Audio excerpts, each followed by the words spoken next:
Hi, everyone, and welcome back to session 4 of the Disability and Telehealth Conference.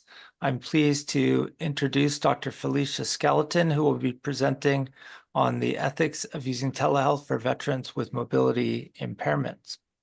Dr. Skeleton is an investigator at the Center for Innovations in Qualifiedness and Safety, or IQUEST, at the Michael DeBakey VA Medical Center, and a staff physician in the spinal cord injury care line at the DeBakey VA, serving as the medical director for the spinal cord injury home-based primary care program. She's also an associate professor in the Ben Taub Department of PMR at Baylor College of Medicine. She completed her med school at Baylor College of Medicine, followed by rehab medicine at the University of Washington, where she served as chief resident. She completed a clinical fellowship in spinal cord injury at Baylor and a VA Health Services Research and Development postdoc fellowship through IQUEST. Her research focuses on optimizing primary care delivery for individuals with SCI, developing interventions for patient safety, clinician to care. She recently completed a VA HSR&D Career Development Award to develop best practices for urine testing and treatment after SCI, and is currently funded by NIH to further this work. Her current funding also includes grants from the VA Office of Rural Health and Rehabilitation and Development and the Craig H. Nielsen Foundation. With no further ado, I'd like to Dr. Skelton to begin her presentation. Hi, good morning. Thank you so much for that very kind introduction. I am Dr. Skelton, and just briefly, I am a Black female with blue glasses, a green headband, a gray dress with a dove lapel pin. And I'm very, very happy and grateful to be here with you all this morning. Is that I am currently in Houston. And if you have seen the news, you might have seen a bit about the troubles we have down here. But I thankfully have power, I have air conditioning. And so I am, like I said, just grateful, but sending all my love and support to folks that are either here in Houston or have family in Houston, because it's been a rough 24 to 48 hours. So I will be getting started once I get everything set up here. Okay.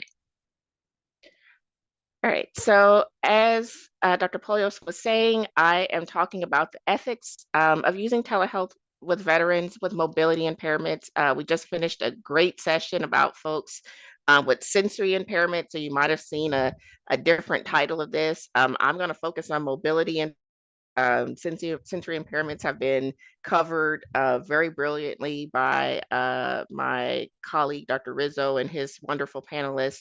So really wanted to talk about mobility impairments and from an equity lens, as well as from other ethical standpoint. And hopefully I'll convey to you today why that's so important. Big shout out to my colleague, Hilary Touche, who is the co-investigator with me on of where a lot of this material has been developed. So we'll jump right in. I do not have any financial conflicts of interest. And I just want to say that these views are my own, do not necessarily reflect those of the United States government, Department of Veteran Affairs, or Baylor College of Medicine. Okay, so this is a little bit more about what we'll talk about. Again, the ethical considerations developing care to veterans mobility impairments with a focus on justice. And under justice, I'm going to focus on safety and privacy and security, because we actually ran into some challenges with that into some of the projects that we were working on and how we navigated that. Again, the contextual considerations of developing care to rural veterans with mobility impairments. Again, so that's 3 potentially points of inequitable care. So are vulnerable and sometimes they're have challenges socioeconomically to getting good health care. They're rural, and so we're going to talk about the unique challenges of that. And now you have mobility impairment, and specifically spinal cord injury and disorders, which is what I do. And then we're going to talk about barriers and facilitators to developing virtual mental health care specifically to veterans with spinal cord injury. So a lot of layers, a lot of nuance here, but come home with some practical solutions as well. So I always love starting with this chart because I feel like it guides and grounds everything that I do as a physiatrist, as a spinal cord injury medicine specialist, and essentially as a primary care doctor. I'm in a unique role that a lot of physiatrists don't find themselves in that I deliver primary care to veterans with spinal cord injuries and disorders. But this is everything that I do. And so I have somebody that gets a spinal cord injury. They have impairments in their body, so they have mobility impairments. They can't move, they can't stand, they can't walk, uh, either at all or how they used to. This leads to limitations in activity. So again, that means that they can't do the activities, they can't function the way used to, and that could lead to participation restrictions. It could. You don't if without accessibility, you can't get out of the house as well as you could before. You can't get to, doctor's appointments as well as you could before. But my job as a physiatrist and someone who practices spinal cord injury medicine is to mitigate those participation restrictions as much as possible so that someone can show up in the world in a way that's consistent to them, consistent to their values, and that's important to them. And so I tell the trainees that I work with all the time, that is our job as rehab physiatrists, is to mitigate those participation restrictions so somebody can show up in the world in a way that's consistent with their values and that works for them. Obviously, the environmental factors. Here's hoping for a more accessible world for all. Personal factors such as resiliency all play a part in that. But as someone who focuses on rehabilitation and people that and people with disabilities, not be able to take away their spinal cord injury. I may not be able to make them walk again, but I can still help them show up in the world in a way that matters to them. So that's really important to me, and hopefully it's important to you. All right. So and then specifically mental health and disability and veterans. So again, I promised at the beginning that there's a lot of layers to this. I take care of a very, very, very vulnerable population with a lot of challenges and access to health care. And telehealth is of the ways that I am hoping to try to mitigate the inequity of care that they have right now. So disability among the veteran population is extremely common. And again, this is for all comers, not just mobility impairments. But 11% have a disability related to hearing, vision, cognition, ambulation, or self-care. So again, the over 1 in 10. So we're talking about a really big population here. Veterans with greater than 7 are less likely to have these tablets that we are giving out. And again, we'll talk about a little bit more about this, trying to bridge the digital divide. But unfortunately, they're not getting to that most vulnerable section of the veteran population, unfortunately. And again, for veterans with disabilities and mental health conditions, is significantly associated with less functional days. So again, those days that somebody can show up in a way that's them, and poor employment outcomes, which is important just for someone's overall health. You got to have money to live, and so I think a lot of us can understand that. But then also, we know that people that are employed, they mitigate the secondary conditions, say after spinal cord injury, much better than someone who isn't. So again, it's just layers upon layers of disability. And again, I'm going to argue inequity in this patient population.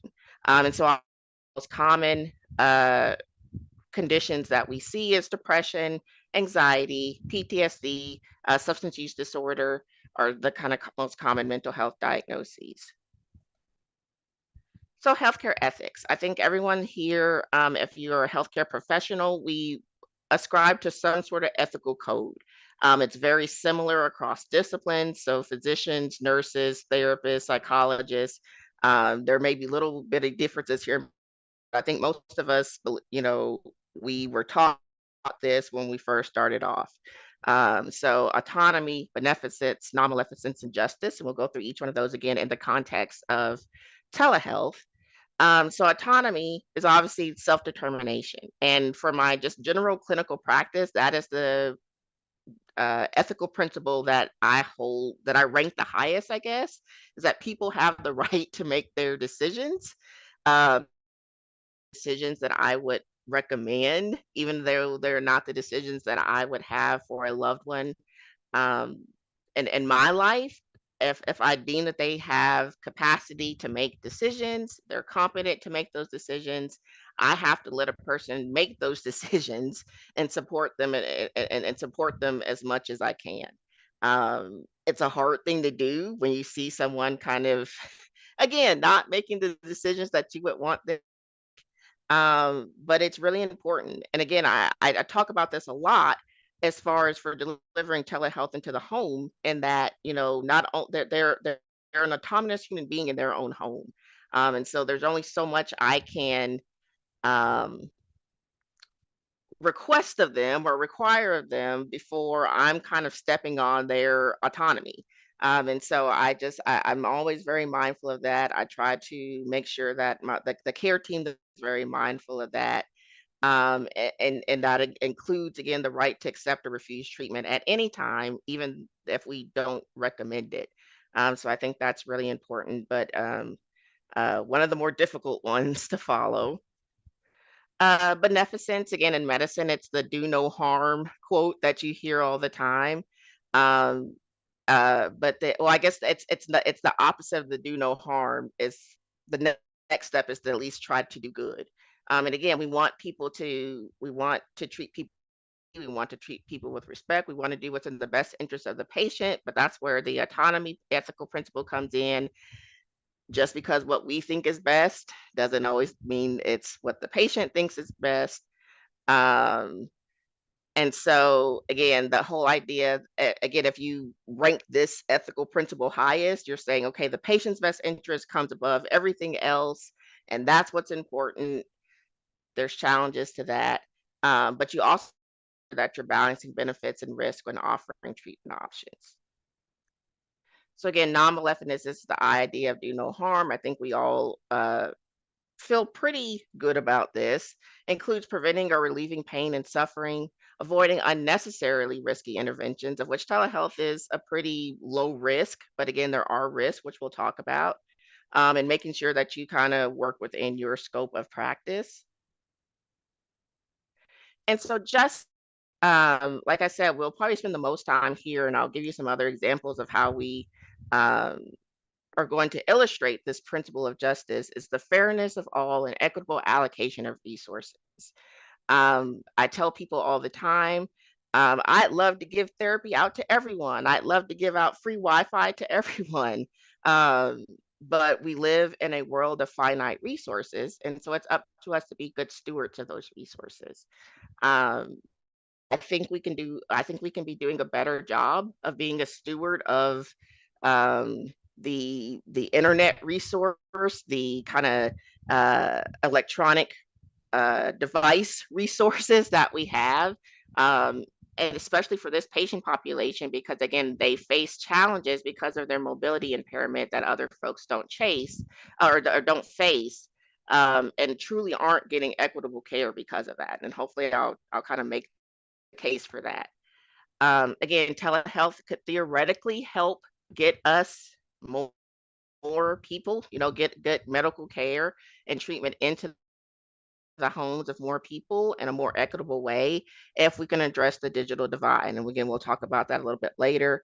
But again, all about reducing health disparities and protecting the most vulnerable amongst us, which again, hopefully I have made the case that this patient population that we take care of is pretty vulnerable.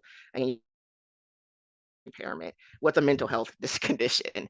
So really just trying to make sure that we're doing what's best for them. And I'm going to put privacy and security here because one challenge that we came up against when we started um, doing this work is that we realized that, hey, the VA was springing on sending out tablets, iPads, essentially Apple iPads, to help make telehealth easier. So we're like, okay, that's great. That's about bridging that digital divide, getting the digital access and the equipment, the hardware, the software, the Wi-Fi to the people that need it. Great, wonderful. But what we found out that they were doing is that they were turning off a lot of the accessible functionality of the iPad, like voice to talk and some of the other um, things that's so accessible because of security reasons. I don't know if anybody else that out there works for the VA, but we're really, really big on security and protecting veterans' information and their PHI and their PII. And so security is very important. But unfortunately, in trying to make this to make these devices secure, we were making them less accessible. And so we had talks with people in it's called the Office of Connected Care, about, we actually were able to advocate and get some of those security restrictions taken off of the iPads that they were sending out. So we were really excited about that. That was kind of one of the wins that we've had from this research so far. So again, I've touched on most of these, but again, maintaining confidentiality in the community, that's important. It's paramount. We want to make sure that people's data is safe, but not to the point of making telehealth less accessible. Autonomy is really, really important. Again, as Dr. Plolos mentioned in my intro, that I take care of people in our home-based primary care program, which is pretty unique to VA, and that I have nurses and I, to a limited extent, go out into the home and see patients because, again, they have mobility impairments. It's difficult for them to get up to the clinic to see me, so we go into the home and provide skilled nursing care, case management, medical management. Um, so we have to get permission to do that, though. You can't just show up and say, I'm the medical provider, I'm the nurse, I'm whoever, and just barge into someone's home. You have to remember that you are in someone's home, and that that's an autonomous space for that person, and you can't, there's rules to that. It's the same sort of thing when you're doing a telehealth appointment. You are now entering someone else's home. And so making sure that that's a time that you're doing that at a time that's conducive to them, that they agree to it, is really, really important. Or you're stepping on that ethical principle of autonomy. Justice, the equitable distribution of resources, which again we've talked about, and again just trying not to do any harm. Which again, telehealth is pretty harmless, but that's something that we always just want to think about. All right, so I love this vignette that Dr. Touche and I came up with because I think it really, really um, drives home the point of what we're trying to get at as people with mobility impairment and equitable access to care. So Mike is our typical 35-year-old male veteran with depression and anxiety and tetraplegia after a motorcycle accident. He lives independently, so that's wonderful, in rural Louisiana. He's running late to his 10 a.m. appointment, and you, as the theoretical mental health provider, is concerned because of the time he's been late. But you have to think about everything that it took for Mike to even get to his 10 o'clock appointment 20 minutes late. So at 5 o'clock that morning, his alarm goes off. His legs start to spasm. So he's waiting for the spasms to stop before he prepares to do his transfer. He uses a reacher to pull his lift over to his bed and then arranges himself on a sling and secures himself on the lift. Doesn't have full use of his hands and fingers. He unhooks his urine drainage bag from the bed below and hangs it on his chair he plans to transfer to. He grabs his carrier that holds his smartphone and slides it over his chair. You got to have your phone. He adjusts his seat cushion in his chair and lowers himself down and unsnaps the sling. He carefully leans to one side to remove the sling. He straightens his legs to one side to adjust the wheelchair and pants, because you don't sleep with pants on, right? You got to get dressed. He steers his motorcycle, he steers his motorized chair to the bathroom where he unhooks his urine collection bag from the chair to empty it over the toilet and rehook it into the chair.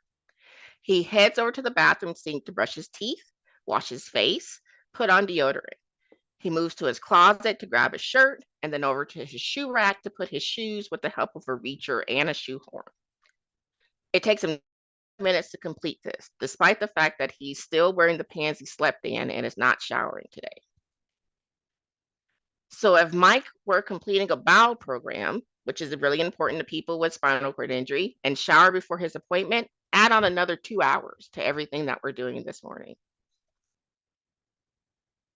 So at 6:05, he's finally ready to get himself a bit of something to eat, takes his morning medication, has a cup of and at 7:10, he's actually able to roll out and get into the car. So outside, he unlocks his van and the sliding door opens while the motorized ramp unfolds. It takes him 20 minutes to get into his adaptive van and get situated and ready to drive. So he pulls out of the driveway at 7:30. There's bad traffic, even out in rural Louisiana. So he lives about an hour and away from the clinic that he's going to. But he always gives himself extra time because there's only one lane each way on the county road, and there's often slow moving farm equipment on one small section of the road. He runs into a long backlog of cars that puts him behind schedule, even though he left early. So at 10:05, he pulls into the parking lot at his VA medical center. Um, but the van accessible parking spot that he always parks in um, is parked in by another vehicle that doesn't have a sticker on it. So he has to park even further back from where he usually parks, where two spots are open, so he can actually operate his, motorized door and get out of his car. That's why he has those. That's why the accessible parking is so big. So he finally rolls into your office at 10:20. He's exhausted. It's taken him nearly 5.5 hours to get here this morning. He's frustrated, tired, anxious. You ask him, "Why are you late?"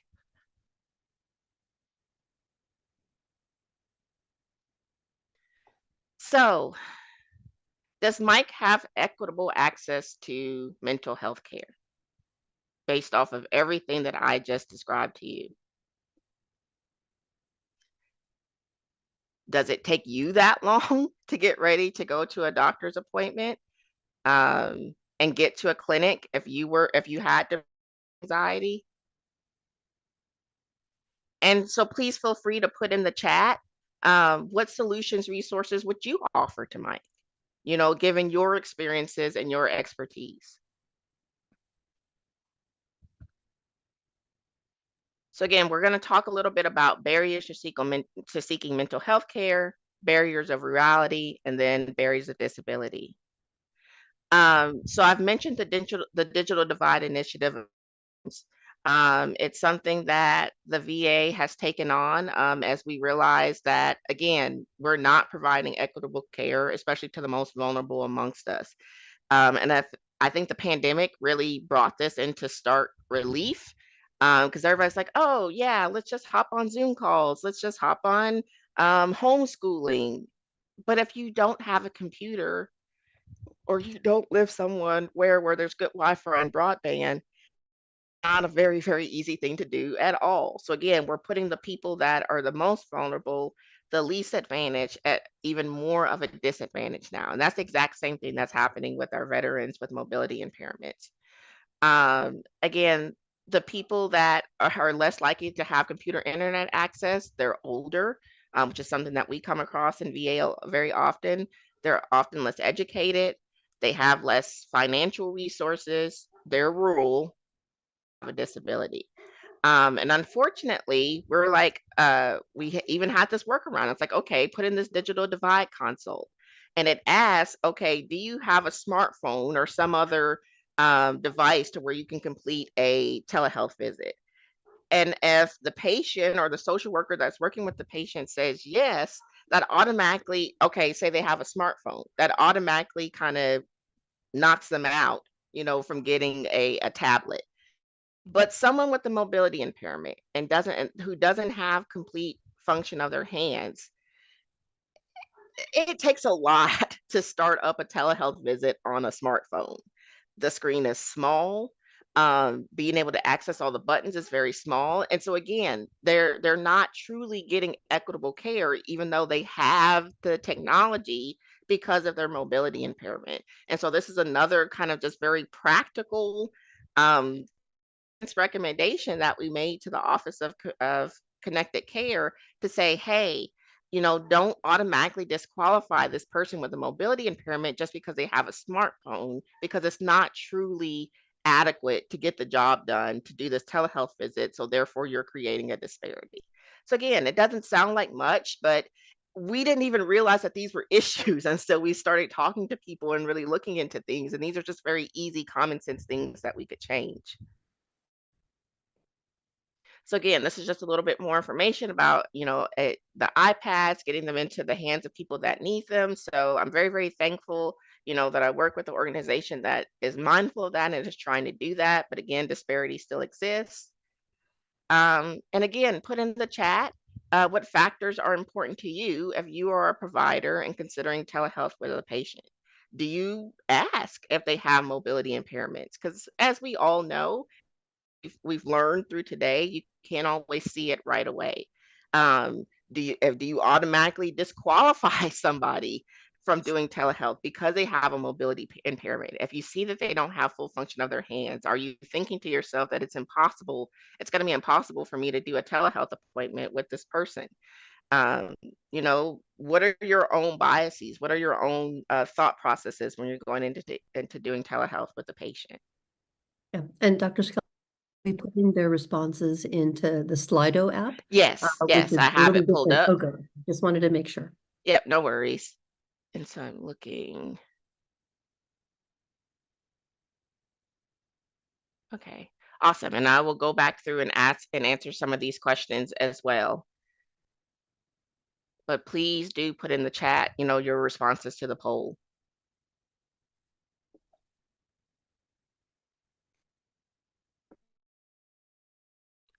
So again, a quick primer for getting started with telehealth.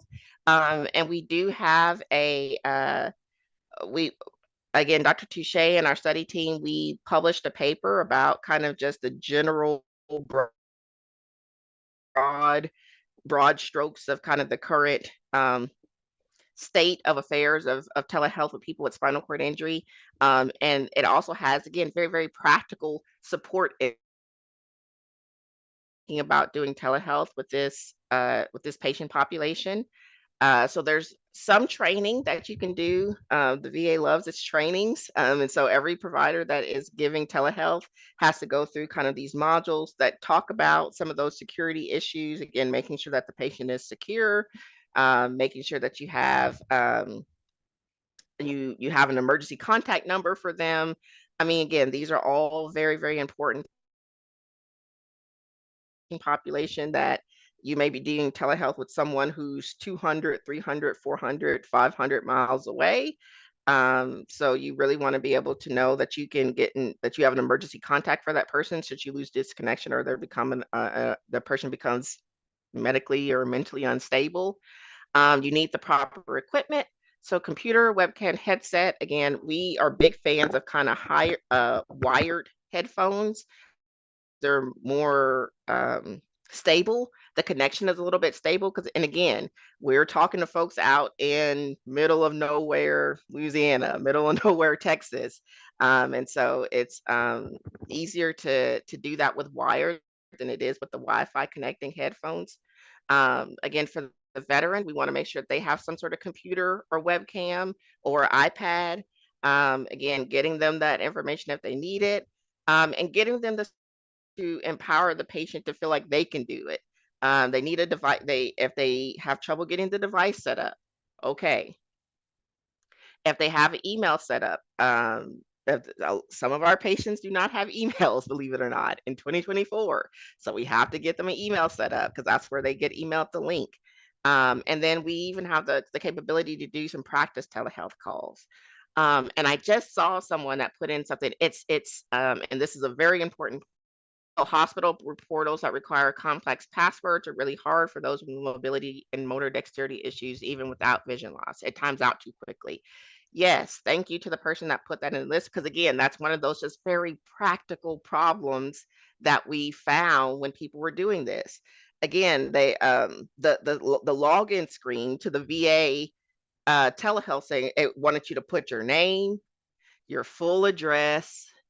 I think it asked for your email address again. It was all these things. It was the exact same problem that this person is describing was happening to our patients. You know, you're trying to kind of pick and do those things with your stylus, you know, with your adaptable U cuff because you don't have good hand function and you're doing the very, very best you can, and it times out. And so we were like, why are we doing this? The provider could confirm all of this information with the patient at the beginning, and then the patient doesn't have to type it in. Yeah, we never thought about that. We're like, "Ah," you know? So again, that's another one of those very practical changes that we advocated for, with, you know, working with our collaborators, working with our stakeholders for that exact same reason. So again, thank you for bringing that up. But again, if you don't have people in the room, that are talking to patients with mobility impairments, that are talking to that are bringing up these challenges because they're people that have faced them firsthand, stuff like that gets missed. And again, that's why I like to say I don't ever. I may not be doing you know, life changing, life shattering, earth shattering research, but I'm okay with doing the practical stuff too.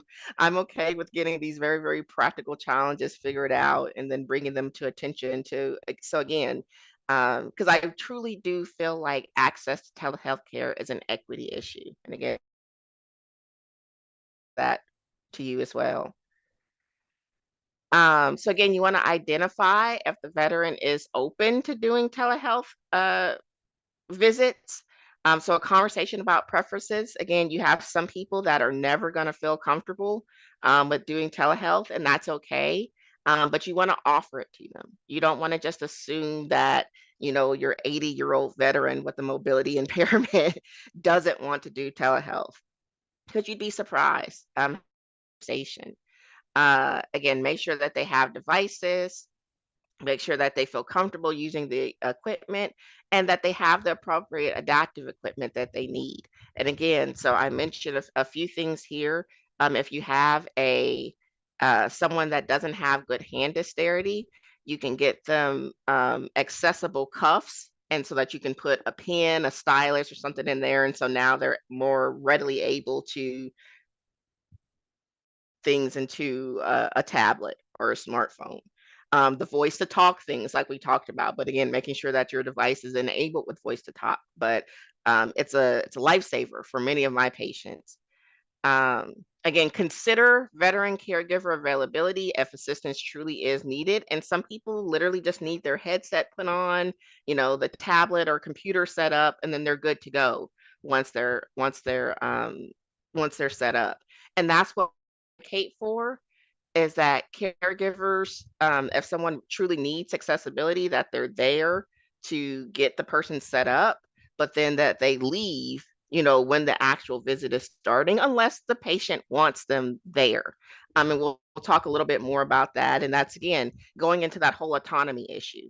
We want to respect the patient's autonomy, especially when we're talking about very delicate matters such as mental health.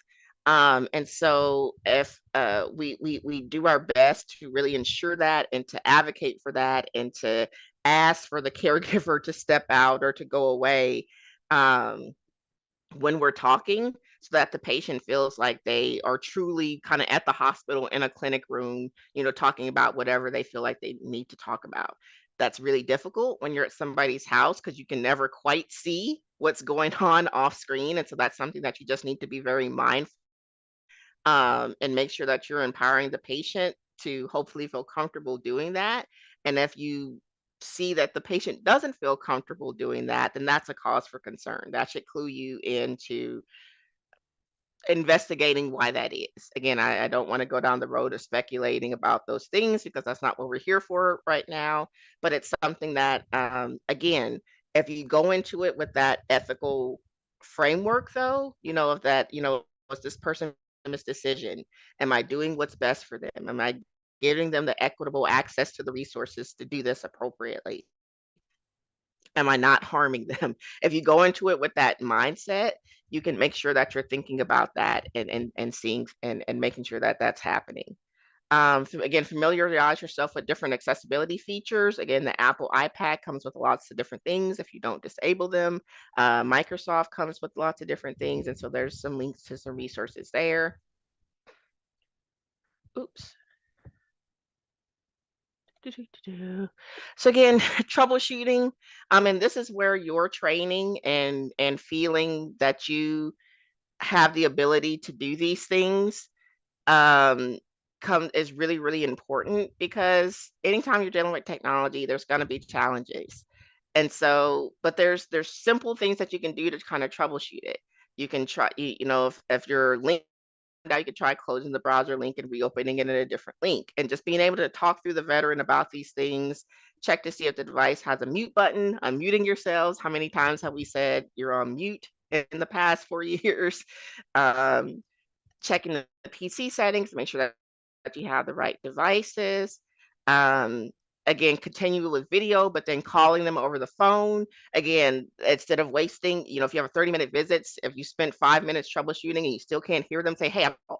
And that way you can still see the person, and you're getting that rich information from being able to see someone's face, see their mannerisms, see their body position, those nonverbal cues, but then you could just hear them over the phones. Again, that's a really, really easy workaround if somebody's having problems with their headset.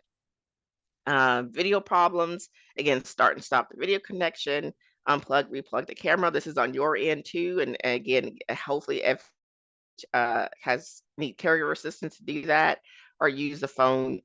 Again, when in doubt, just call and talk to the patient if you can't get everything through. So again, special issues to consider in this patient population, and we've touched on a bit of those. Always be on the lookout for abuse and neglect. I like to tell trainees that I work with that it's probably seen you more than you've seen it, unfortunately.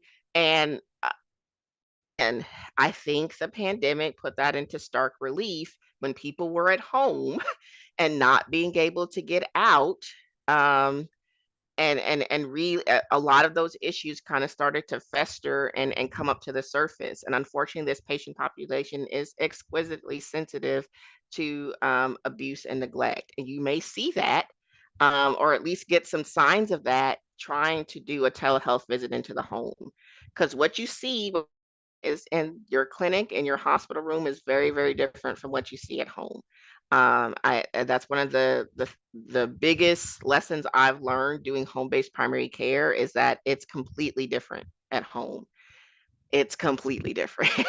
And so you have to be mindful of that. And again, safety first, safety for the veteran, safety, for yourself, and just kind of identifying that when it comes up. Unfortunately, you see a lot of helicoptering and infantilization of people with mobility impairments from their caregivers. And again, telehealth can bring this into stark relief. Um, and that's that whole, okay, I asked for your, the veteran might have needed your help getting set up, getting, their headset on, getting wired, getting everything cut up, but they don't need you there to provide all the answers to their questions. And I have occasion kind of said, hi, I'd like to speak to Mr. So and so, or I'd like to speak to Mrs. So and so. Could you step out of the room? Or could you, or making sure that I'm directing the questions to the veteran, to the patient, even though the caregiver is trying to step in and answer for them. You'll see a lot of that over telehealth. Again, with the idea of that they just feel like they need to do everything and focus and get in the way, so to speak, of the patient provider interaction. Unfortunately, you'll see a lot of social isolation and loneliness. And doing telehealth more has really, really shown this a lot. I have some patients where I know it's going to be hard to get off the phone with them because they just kind of want someone to talk to. And so that's where you're going to see that, and it's going to impact your ability to deliver care to this patient population. And then through transitions of care, we do a lot of again, because I could take care of someone here in Houston that's going home to rural Louisiana, we use a lot of telehealth to have face-to-face appointments with the care team back in those rural areas, again, without actually being face-to-face. And so that's again, the VA has been kind of on the front end of that, and really, really innovated, and we're kind of some of the front thought leaders of that. And so it's something that we still do on a very, very consistent basis. So again, a little bit more about the system that I work in. So this is here in Houston. We're one of the 25 hubs of spinal cord injury care and disorder nationwide. So all the blue dots you see on this map are those hubs. And we serve the different spoke clinics. So you can see we go as far as kind of Biloxi, almost to the northern tip of Florida and Pensacola. That's kind of our catchment area. So I could theoretically be doing a telehealth visit with someone very, very, very far away from where I am. So that all of this is really important. But again, I can not only do telehealth with the patient, with their caregivers, I don't have to bring them all the way to Houston to talk about a lot of the different things that we're talking about. I can then do a telehealth appointment with their care team there locally, tell them what I'm seeing, what I'm experiencing, getting collateral information about the patient from them. And so we're developing this care plan together, again, without them ever leaving. A lot of times they're home. Every once in a while, we'll do kind of, we'll bring the veteran to that local facility, and then we'll do the video visit from, our facility in Houston to the facility in Biloxi or wherever it is. But a lot do it asynchronously. The patient's at home, we talk to them, and then we talk to the care team separately. So again, equitable access to care. Someone with a mobility impairment is, that may have limited financial resources. It just takes so much for them to get from point A to point B. But there's not a spinal cord injury specialist where they are, is now getting spinal cord injury expert care, through the means of telehealth. And so I think that's really, really important. Again, it's not only just a healthcare issue, a clinical issue, it's an equity issue. And that's what we try to advocate for. So again, this is just a little more of a visual representation of kind of our care structure and why telehealth is so important. So even here in Houston, which is in a giant metropolitan city, we're very centrally located in Houston. These little lighter blue dots around Houston represent the CBOCs, or what are called community patient care clinics.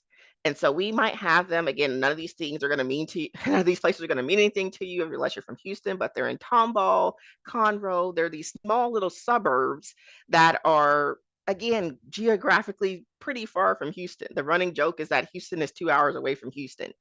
So even here, even folks that, are considered, Houston catchment veterans with spinal cord injury and disorders, they may be living 2 hours away from the main VA medical center. And again, why not use telehealth to kind of provide more equitable care to them? It's going to be, not everybody needs to be face to face on site at Houston. So even us, and this is what we always talk about, out of the 917 veterans that are considered Houston vets, so Houston is very urban. 380 of them are actually considered rural because they live out in these smaller to where they don't have the same access to care. So imagine what it's like in Oklahoma City. Imagine what it's like in Shreveport, Louisiana, Alexandria, Louisiana, which are not even main centers. And so again, those little blue dots represent those community-based outpatient clinics for those VA medical centers.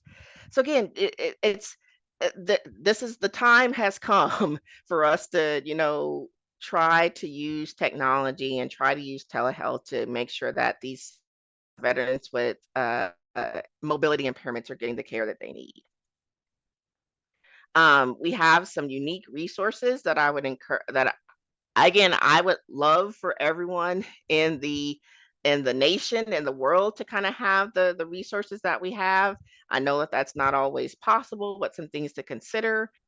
Again, that whole digital divide and being able to get people the hardware that they need. We have vocational rehab specialists, have a telehealth coordinator at each SEID center who their sole responsibility is supposed to be kind of becoming a champion of telehealth, learning the latest and greatest that's out there, and serving as a local resource for staff. So highly would recommend that kind of champion model. That's something that can be translated, I think, into the private sector as sort of a resource for everyone else. Because a lot of this with telehealth is that the provider powered so that they can empower the patient and the caregiver, and that's how we actually really get this to take hold and reach a critical mass of people using telehealth. And again, they do a lot of that, I guess, virtual liaising with the clinics that are further away from kind of the SCI expertise. So that's a lot of what their job is too. So again, current research, we've talked about kind of telerehabilitation for rural. Actually, we put this together before our own paper came out, so I think I might have that somewhere else. But again, what we've talked about, and this is just a very briefly about what we have been doing, is that we have talked to veterans with spinal cord injury disorder that live out in rural areas. To understand their challenges, to understand what they're concerned about. There's a great impetus for this. People want to be using telehealth. People want to be doing it, but again, challenges that we've talked about already. Um, so again, one other poll. So kind of what challenges have you experienced or anticipate experiencing kind of initiating telehealth services with a disabled veteran? If we could talk through some of those. And then what would you need? What would be the ideal resources that you would have to kind of support or needed to support a telehealth with a disabled veteran or with somebody with mobility impairments? Love to hear from the audience's experience with this. And again, maybe you've thought of things that we haven't thought of before, but we're honestly always taking in that feedback to try to make what we're doing better, more practical. Because again, we may not be doing kind of earth-shattering things, but we're really proud of the work that we have done because it's helped. It's made some really practical change, and we're with that. So again, hopefully you'll get access to the slides, but there's like so many resources out there. If you want to learn more, if you want to get access to, if you want to have resources to share with your care teams, to share with your patients, references. And that's all I have. This is my almost 18-month-old little boy and all of his many faces. And what I was doing right before this, putting him to sleep so that I could be on this talk. So thank you again.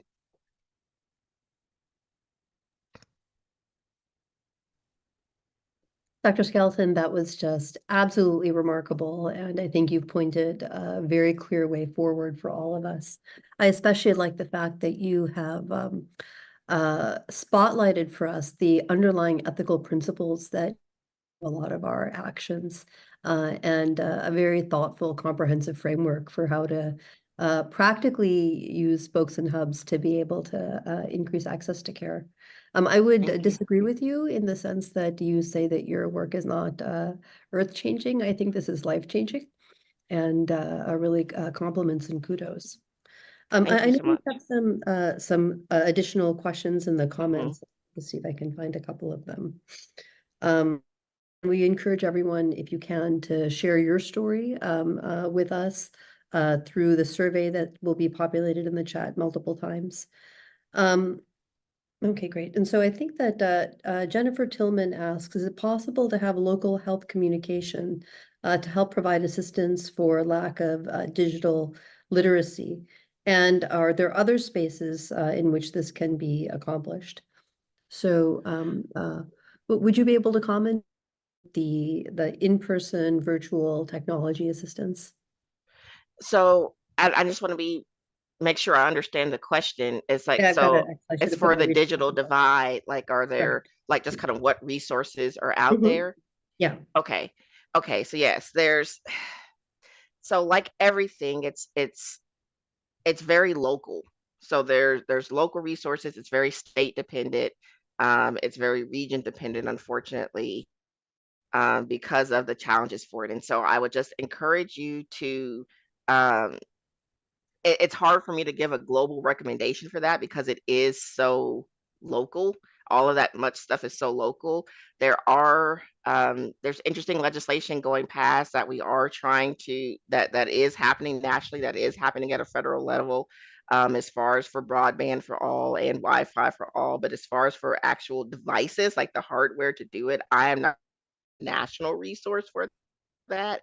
And so it's hard for me to speak, especially since mine kind of biased and I live in VA land. Like I know all of the resources that are Mhm. within VA land, but as far as for where this person might be, it's hard for me to speak to that. But and again, I can't point you to one national resource or one national website to do that because one doesn't exist as far as I know. It's all just very local. And maybe I guess what's the word I was like, kind of service organization dependent. Like I'm not talking about, go to like your local, um, it's not going to be, it's going to be more grassroots, unfortunately. And that's just the way that it is right now.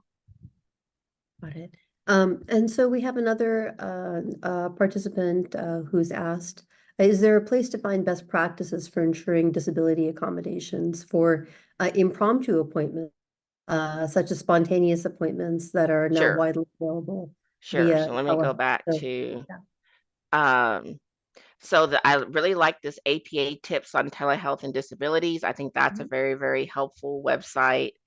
The Apple accessibility, because again, a lot of people have iPhones and tablets. Again, so if you're just kind of on the fly trying to figure out how you can help someone and they happen to have an Apple device, that's a very Mhm. helpful website. And Apple will be joining. But again, as far as for just general tips, I really, really like this website here. And this is specifically for psychologists, because again, we have a mental health ones, but it's for anybody that can use it. Mhm. And again, we do have a paper out. Um, I thought I had the link here, but we don't. That also has, again, just very quick and dirty. If you just want to print it out, kind of just shows you kind of the minimum to get set up and get going. Considerations as far as like um, how you can help the patient, say, propping up their device in a certain way so that you can maximize the way that you can see them. It has diagrams actually, so that you can look at and see. And so that's, again, if you're just kind of trying to do an impromptu visit, um, to try to make that as successful as possible, you could do that. I was really struck by a preceding panel with JR and the team talking about low vision and blindness. And, the fact that if we don't measure it on a systematic routine basis, we really can't know how we're doing or how far off the mark we are.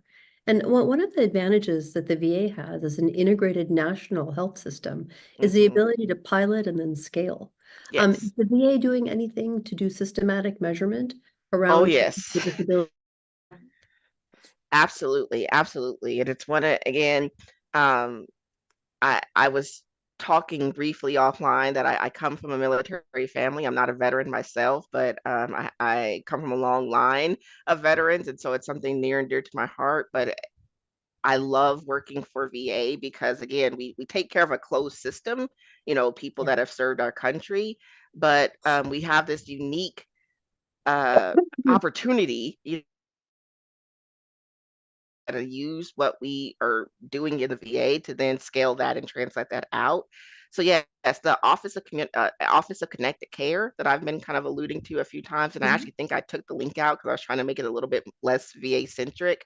They have organized, and are doing really, really great work as far as collecting all the current data that's out there as far as for telehealth.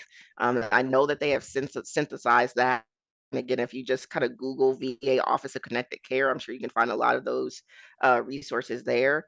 And we're also we're organizing, we're organizing and bringing all of the kind of researchers across VA that are doing this work together so that we can um, you pool our resources and do some of these larger, bigger systematic evaluations of things. And so I've been involved with them, I want to say pandemic 2019, and it's grown even that much in 5 years. So again, that's where a lot of the resources are collated right now.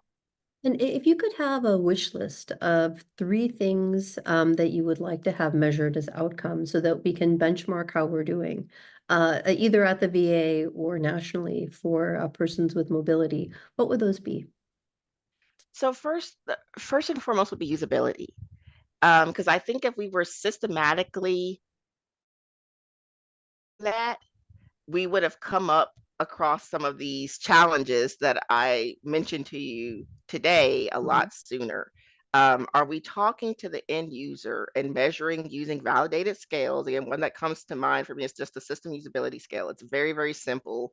It's been out there forever, like literally forever.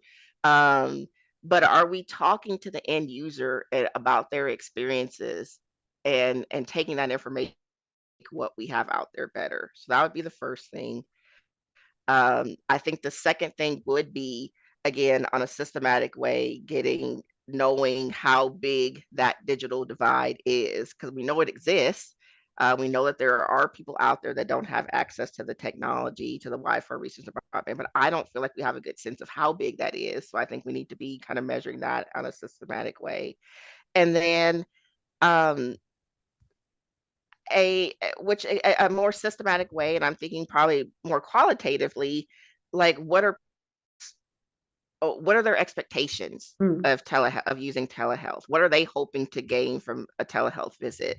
What do they find are the barriers to doing telehealth right now as someone with a mobility impairment, someone with the spinal cord injury disorder, and really listening to, again, the end users and taking that information to make what we're doing better. Yeah. So those would probably be my top 3.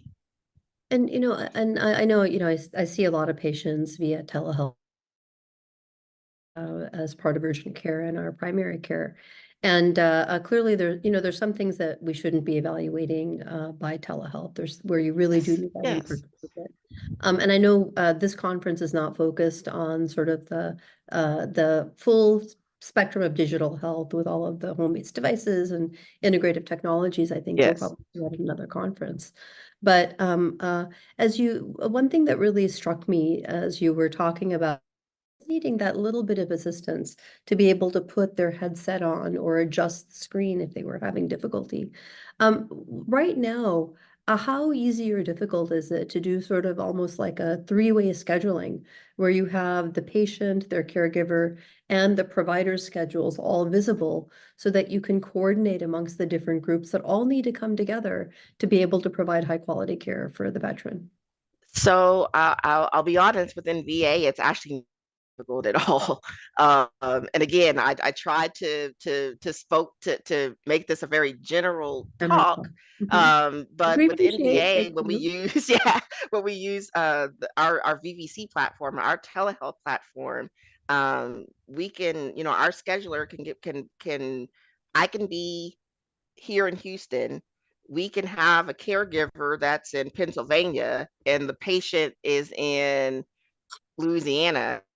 All get them on the same call pretty Mhm. easily. Like it's all just a matter of scheduling, sending out the link, everybody joining, and we're there. So again, I just hope that we invest in that sort of technology and that sort of infrastructure nationwide and for the non-veteran population, because it's not hard. It's not hard. We just have to put the resources in it. Again, we have to use our finite bucket of resources and a little bit different. So, but it's not hard. Thank you And so much. You guys are having a great conversation. I think we lost a little bit track of time. Yes. And our interpreters and everybody else needs a break. This quadriplegic Yes. man needs to put his feet up for a few minutes. Yes. So God Yes. bless. Thank you so much, Felicia. That was awesome. Thank thank you. you. Thank you so much. All the best to our Houstonians. See you back at 12:50. All right. Take care, everyone.